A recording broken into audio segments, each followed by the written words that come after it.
that I'm not used to. There we are. We are live. Welcome to Bo Knows Health. Joined by Tiphany Kane and sort of Pink, not quite Pink. We'll let it rock a little bit. I'm gonna lower that in the background. Tiphany, I met in Southern California during my time there, and I was following her work, and she's become a prominent podcaster, winning awards, all sorts of stuff. So I'll let you tell us what's going on. Well, yeah, I mean, little fun background about how we met. I met through your lovely, talented, incredible wife. She and I used to do the aerial dance together, Mm, and absolutely, she's one of those people you fall in love with the minute you meet her. So, as I'm sure you know, I do. That's about so that was really yeah, fun to have that connection with you through her. yeah. So yeah, I'm here today to say hello. I am the Heck Yes Coach. I have several podcasts, and recently made some big changes in my life that I think are really fun to talk about because there's so many ways to approach health, right? Like health, definitely physical health is important. Are you active? Are you walking? Are you working your muscles out? But it's also that emotional health and mental health and relational health. There's so many aspects to health. And so a lot of the work I do really revolves around the emotional health and the relational health. Like, how are we showing up in the world? How are we being the best version of ourselves? How are we showing up for ourselves and for the people in our communities? And so I'm really excited to be here today talking about that aspect of health. So thank you for Yeah. inviting me today. Yeah, and for anyone who's been listening to my show, I talk about the 5 pillars of health, and 3 of them are more physical: movement, recovery, nutrition, that kind of stuff. And then 2 of them are, we have to acknowledge, are very much mindset. So our internal, Mhm. what's going on in our minds, and then the connection piece, connecting to community. So it sounds like one of the things that we certainly overlap on, and I'm Yeah, excited to dive into it. So our first fantastic. topic you threw at us is having the confidence to show up in the world and be the game Mhm. changer or change maker and disruptor that is inside you waiting to get out. So tell us a little more about that. Yeah, I think this is one, especially as women, like I do a lot of work with women and with people that identify as women, right? And a lot of the messages that we get is, oh, you need to be selfless, you need to be giving. Um, your value is based on how you serve others and how you give to others. You think of the martyr mother, right, who lives her whole life for her children, that kind of thing. And there's so many of these quote unquote romantic notions that say this is women's job in the world is to give, give, give, give, give.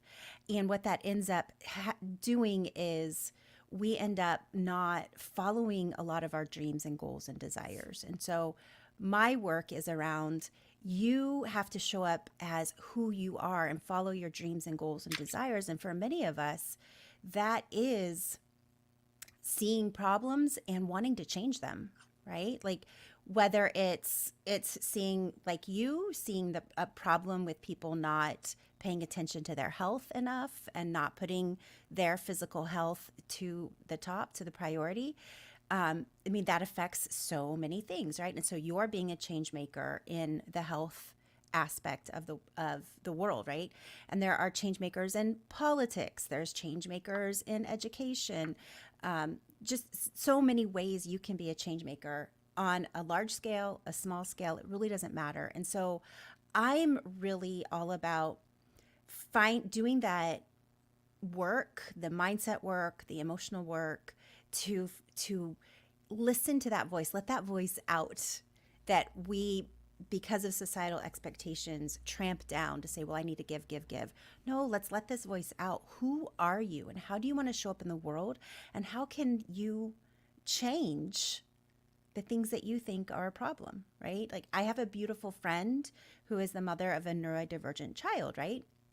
And so neurodivergence is a wide umbrella that talks about like autism, ADHD, extreme giftedness, any way that the brain is working a little bit differently. And she saw a huge problem in that mothers of these children often feel very siloed and very frustrated and very exhausted. And they're hanging out with their friends that have neurotypical children, and the problems their friends are discussing have no relation to their problems. And so her change maker role was to step up and say, I'm going to create a community that's safe for mothers of neurodivergent children to talk about their issues without being judged, without any of that comes from people who may not understand. And so that's an example of stepping up, being a change maker in your community, stepping up to who you really are.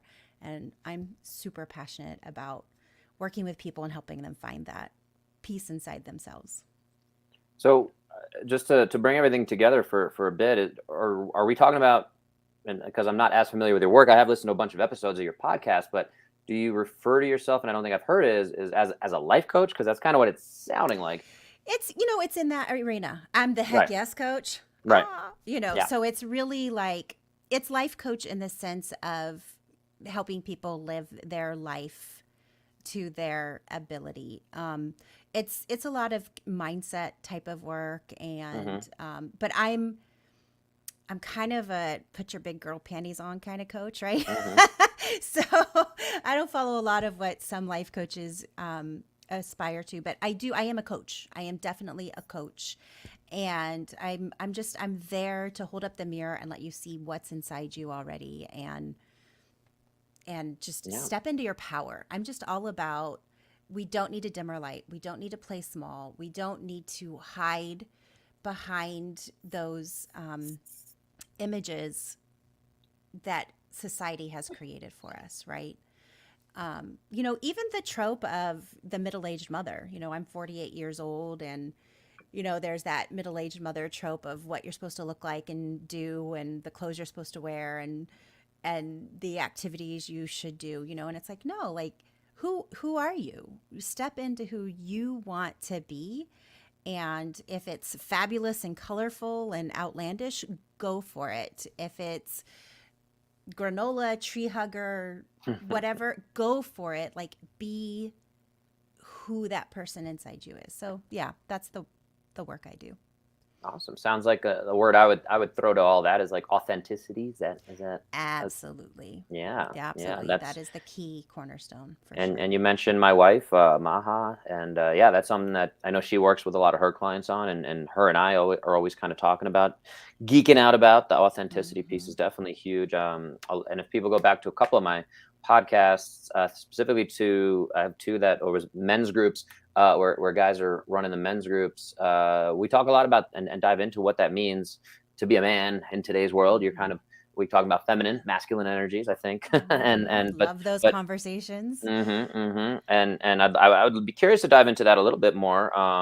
So tell me, again, even the language we use, we talk about identifying as female, versus even what you were going into of kind of being that giver, is associated with feminine energy. And so I don't know I would love to just hear your take on just masculine, feminine. I love this. There you I go. love this concept. I love it so much. Yeah. It's not men, women, masculine, feminine. It's not men, women. It's the energies that we have in our body. And every man has masculine and feminine energies. Every woman has masculine and feminine energies. And I like to think of these kind of in categories. We have our empowered masculine and our disempowered masculine or unhealthy masculine, right? Every single one of us has that. Is that the verge of toxic masculinity? Yes, or that's become a whole different that, thing. but it's a little different, right? This is what we all have inside us of, we're either empowered or disempowered. Okay, so empowered masculine in a woman might look like, I have the confidence in my ability to provide for myself, whether it's through a career or whatever way I can provide for myself. Whereas a disempowered masculine would be something like, I can't accept any gifts from anybody else because then they'll think I can't provide for myself, and I don't want people to perceive me that way. And that's coming from a fear of, well, I can't really provide for myself, right? So everybody has that empowered and disempowered, and then the empowered feminine and the disempowered feminine, right? So the empowered feminine is that beautiful ability to receive, right? And so, yes, I can absolutely provide for myself. But if you would like to buy me dinner tonight, even though, yes, I can buy my own dinner, that, thank you. That is a beautiful offer. And I really appreciate it. So it's a empowered, like, I can receive the gifts you're giving me. Whereas a disempowered feminine is, well, if you're not going to buy me dinner, then I will never, ever see you again because you should be giving to me. I'm a woman and I deserve to be given to, right? And that comes from a fear of, people won't give us what we need. And so the disempowered energies come from fear, right? And so everybody has that in them. And it's the beautiful dance of, as a man, having your empowered feminine and your empowered masculine, me as a woman, having my empowered feminine and my empowered masculine, finding the balance that helps us show up in the world in the best way. And so toxic masculinity and toxic femininity come from a place of those being very out of balance. And so then we are showing up in the world just from this place of fear and scarcity and imagining harm from every angle. And that's where both masculine and feminine can be very toxic. Yeah, and I'm gonna steal some of your free coaching here. You're gonna consult. So within my physical therapy practice and movement coaching practice that I put out there, I was reflecting on this a few months ago, especially after moving to Colorado and just trying to see like what's my business doing, working with business coaches, all this different stuff, of stepping back and not just saying who do I want to help, because I want to help everyone, which is the wrong. Any business coach will tell you if you try to help everyone, you're going to help no one, kind of thing. So is this the axiom there? So I was reflecting on some of that, and I did notice that who does tend to gravitate toward me, not as much as who do I want to help, because again, I want to help everyone. And I did recognize, and I'd be curious your take on this, that I tend to get more buy-in and actual like hand me money from more what I would call the feminine energy. And again, maybe there are these different layers, whether it's empowered or what have you, but versus masculine energy seems to want more of a, like the quick fix, if you want to call it that. Versus what I'm selling is a long-term fix. My nutrition program, I only work with folks who are going to sign up for 52 weeks, a full year, and they're going to pay me up front, and they're going to commit to it, and we're going to get on calls every week for 15 minutes and just make sure we're moving in the right direction. So it seems that, I don't know if it's feminine, masculine, maybe I'm going the wrong way. And so, but I just wanted to throw that at you since we're on that topic, and what you think of that. I would actually call that an empowered masculine, because that is somebody saying, I need help and I am willing to put the investment out to get the help that I need to make the changes in my life that I know are going to be best for me. And so that's an empowered masculine. So masculine is that almost outward, like giving, working, doing is masculine, right? Is that achieving, accomplishing. Those words are masculine type of words. They're things we really value in this society. Feminine tends to be receiving, opening, flowing, feminine being,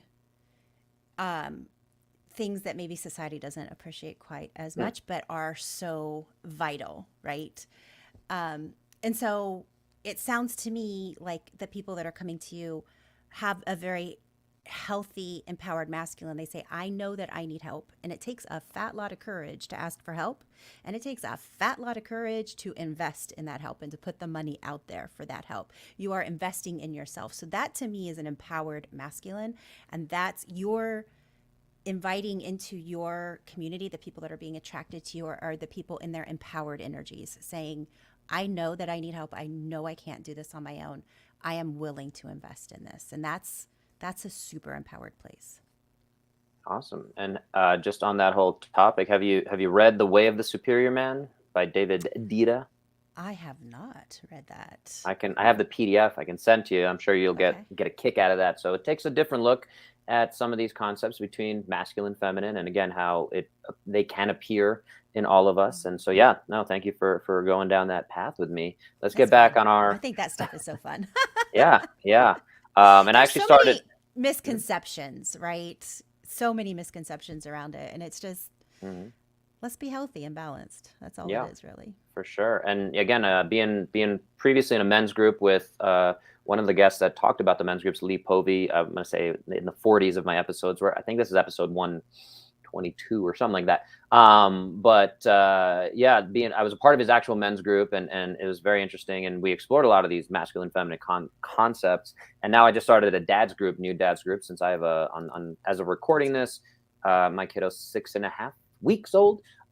So just trying to connect with other dads, learn, share, all that good stuff, but also explore some of these concepts of, again, feminine, masculine, of Hmm. how to be there for our partner, all that kind of stuff. So just exploring our identity and a lot of these deeper concepts we don't have to go into here, but it sounds like there's a lot of that you're doing in Hmm. your work as well. So that's awesome. So getting us back on track to your three big topics here. So every hell no has a heck yes somewhere, and tell us how you help people find that heck yes.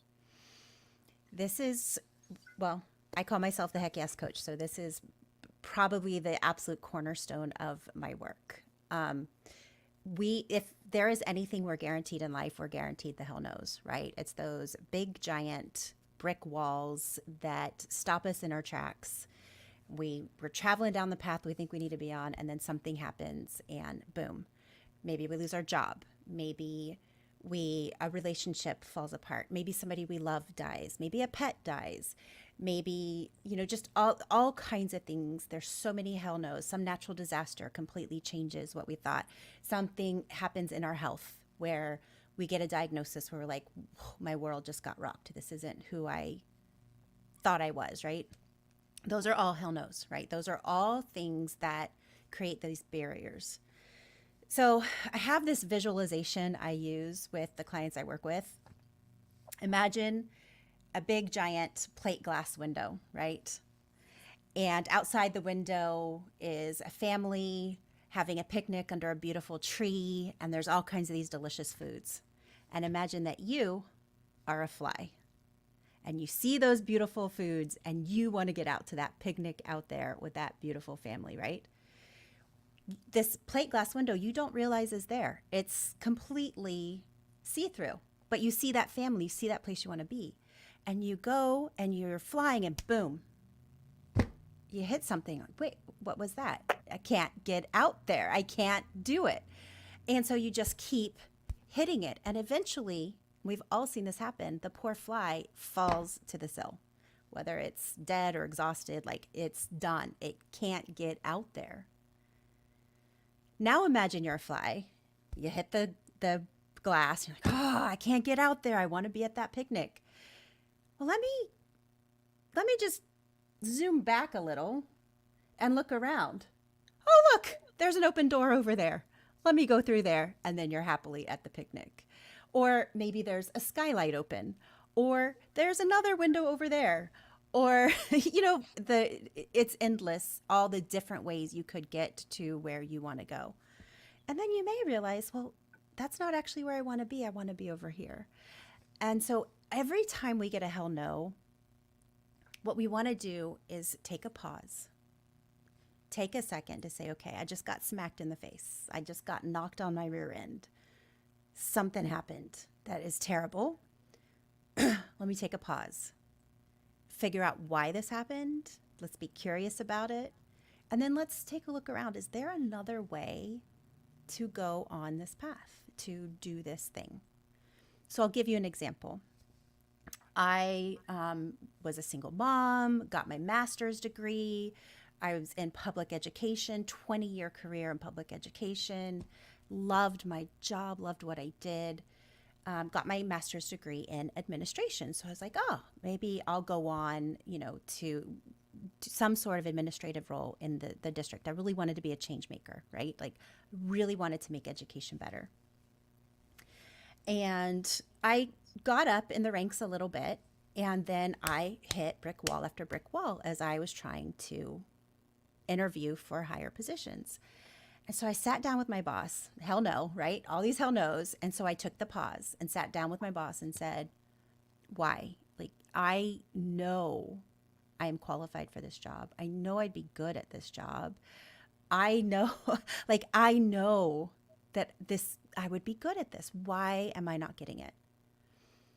Now, she could have said, you need more qualifications, you need more experience, you need this, this, and this, right? And that would have given me, okay, I need to go down these different paths and figure it out. But what she said to me was, you're just too passionate.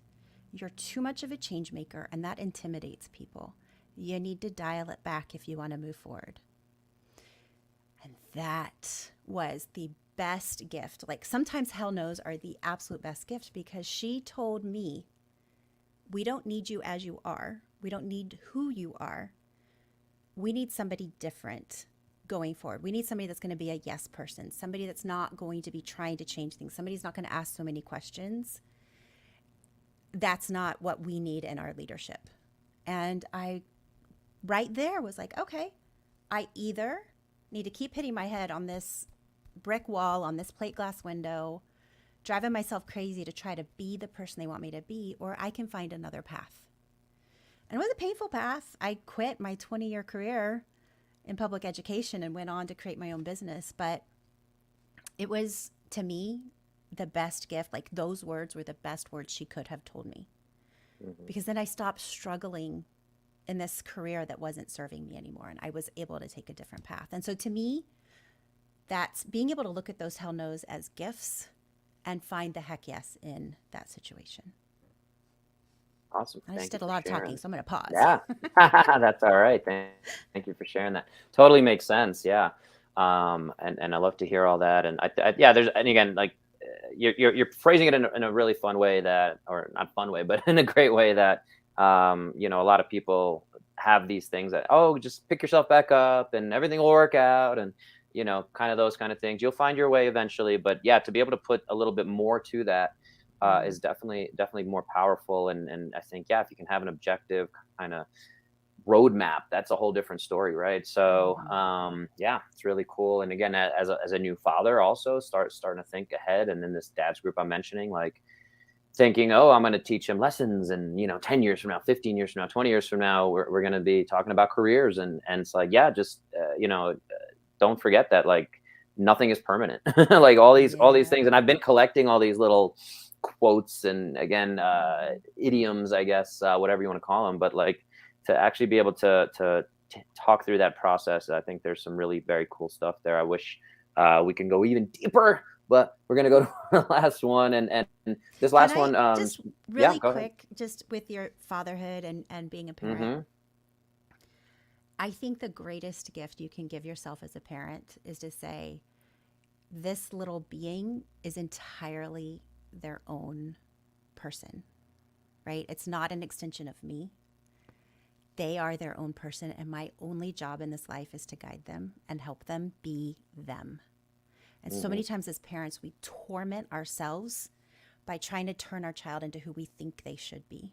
But they come to us as who they are, right? Right. And we hurt ourselves and we hurt them trying to change them. You may have the football star as the kid. You may have the dreamy artist. You may have the kick-ass business person. You may have the I'm going to go save the environment person. Like, you may have the child that was born that keeps the same gender their whole life. You may have a child that at some point says, but this doesn't fit who I am. I'm not the gender I was assigned at birth. And the best gift we can give ourselves as parents is to say, who you are is not attached to my ego and who I am and who I think you should be. Who you are is so beautiful as you are. My whole job in this life is to help you be the best version of who you are. I think it is the hardest thing to do as a parent. It is the hardest thing, but it is the best way.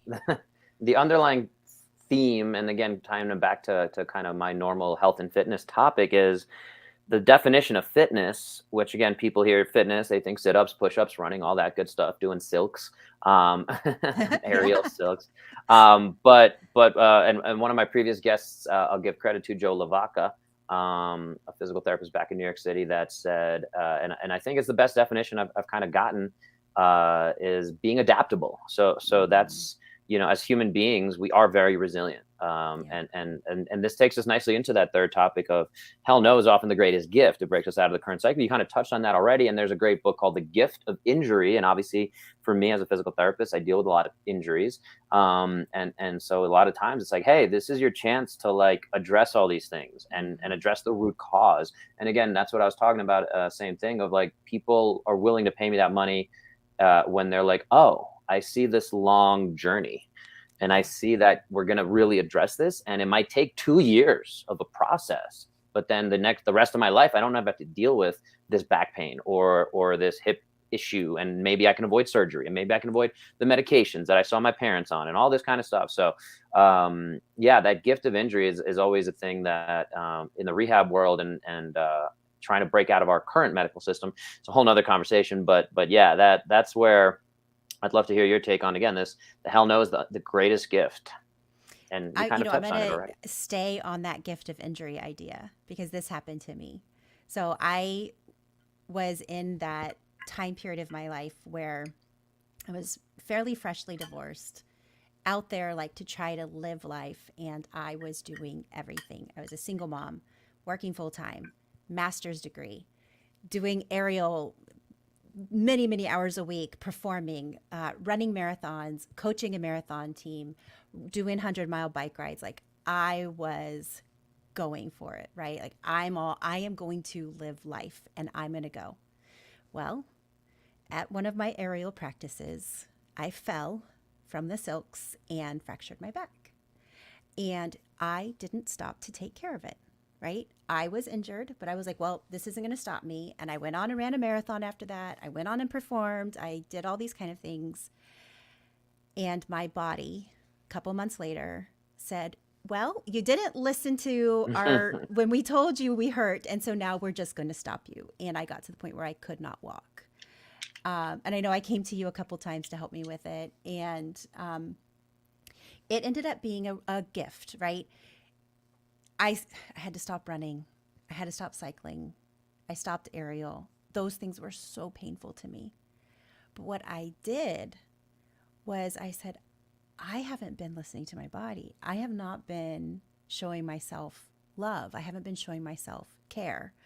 And going forward, I need to do things to stay healthy that also respect my physicality. Like if I'm injured, I need to take care of my injury. And so to me, that was a beautiful gift. It was one of those like knock in the faces of this going about your life and not actually listening to your body just doesn't work. You have to listen. You are a human being in a body with limitations sometimes, and learning how to work within those limitations and really honor who you are is the best way. So I started doing Pilates. I started doing a lot more walking. Doing some very low impact HIIT to help my muscles and things of that sort. And that is helping, right? And even if I'm working with somebody and they're pushing me too far, I know to say, no, this is my limit. And I had somebody I was working with that pushed a little too far, and I fully pushed back and said, I know my body. I know my limitations. I am a hard worker and I will push myself, but this is too far and I do not want more. This will injure me and I will not do it. And so I knew that was not the person to be working with, right? Versus old me would have been like, I'm going to show this person I can do it no matter what. And so to me, that is one of those gifts of injury, is learning how to, once again, stepping back into authenticity, taking care of yourself and saying, I I'm going to do what's right for my body and my mental health and my emotional health. I'm going to do this. Yeah. And that all makes a lot of sense. And again, that's the crazy thing with a lot of, I think, again, the commonalities I'm hearing between how I work with humans and you work with humans is a lot of it is just this kind of hey, look around. Common sense stuff. I can't tell you how many people I fix, and I use that term with kind of quotes around it, but just by getting them to breathe better, and like again, convincing them that yeah, hey, stop doing the 17 things that just caused your injury. It's like, and it's hard, and I know it's hard. And we have to fight the lizard brain, and we can go into the psychology of all that, and but yeah, no, I appreciate sharing those kind of perspectives, and yeah, anything else you'd like There's to leave us with? sometimes Yeah. there's so much hustle culture around health and the working harder, working longer, working faster, the hungrier you are, the whatever is the better. And I love your approach because you're like, no, like, let's actually be balanced about this. Let's be healthy about this. It's so to me that's a disruption of hustle culture is the way you're going about helping people. Is this actually is a long game. We're not going to get, Hmm. it took you 3 years to put on this 25 pounds. We're not going to get it off in 5 weeks. So let's take some time because there's a mental piece of it. There's a physical piece of it. Let's take some time and make sure we're addressing all the aspects. So Yeah. I, Yeah. that's, we're definitely in alignment with that. Definitely. Love it. Love it. And we're right at that kind of 30-minute mark where I appreciate you coming on. I want to be respectful of your time and the listeners' time. And let us know if there's any closing thoughts you want to leave us with, or ultimately how people can connect with you and find you. Sure. My big closing thought is take the time to be quiet and really know what it is that you want and what you need. And that's the biggest best way to get a heck yes is that pause and that curiosity of what is it I actually need. So that's my big closing thought. Pause, be Hmm. curious. Yeah. And then you can find me. I'm everywhere as Tiphany Kane. So my Instagram, my website, all of that. I have several podcasts. One of them is Radical Audacity in Love and Life, all about this audacious authenticity. And one of them is Mastering the Podcaster Mindset for podcasters, because it's what I do. And yeah, you can find me on Instagram, Facebook. Those are my main platforms, LinkedIn, Twitter. Awesome. I don't love Twitter, but Yeah. I'm Tiphany Yeah. Kane in all the places. And for anyone who's just listening and maybe doesn't have access to that, don't forget the Tiffany is spelled with a PH instead of the Thank F's, you. Thank you. and Kane is with the K. But you should be able to click around and make sure you get that spelling right. And we'll have links all over the place Thank and you. Googleable. Everyone's Googleable. That's Fun to right. say. And I guess, yeah, still one more bit since about the podcasting is what can we do to make this podcast grow? Ooh, that's a Mastering good. this podcast. Yeah. You know what? That is the number one question everybody asks. I think there's a couple of things. One, authentically connecting with the audience that you do have, fully 100% appreciating Mhm. the audience you do have, whether it's 3 people, 30 people, 300 people, 3,000 people, loving on them because when you do that, they will say, hey, you got to listen to this person. We love them. And you'll grow. That's like that authentic growth, right? Um, really, really commit to good quality content.